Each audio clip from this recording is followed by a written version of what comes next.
Let's use Cricut Design Space to create a knockout effect. First step is to type out your background word. Now when you type this word out, selecting a bold and chunky font will result in a much better project. Next, you need to type out the word that will be knocked out of this word.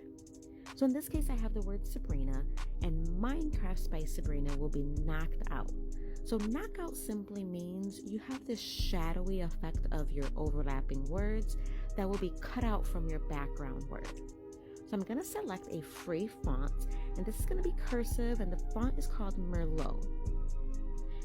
Need to just arrange and size and then set it over my word exactly where I want it positioned. Once I have it positioned and sized, I'll select that word and then add an offset.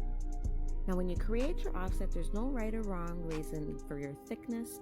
You just create it to your desired set. So I'm going to play with it going up and down until I get it to look exactly how I want it. Once I apply it, I need to then bring that layer to the top so that I can subtract it.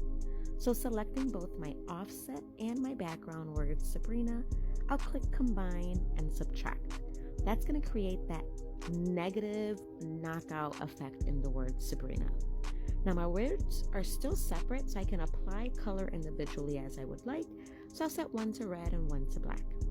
Now for assembly, I like to add these little squares in the corner, and I use these as sort of registration marks so that when I apply them to my blank, I can line it up and center it with no problem.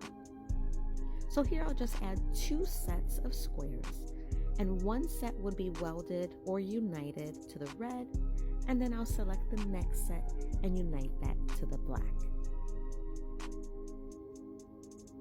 If I move apart my layers, you can now see that both of them have these squares. So when I line them up, my overlapping words are going to be perfectly centered with Sabrina as well as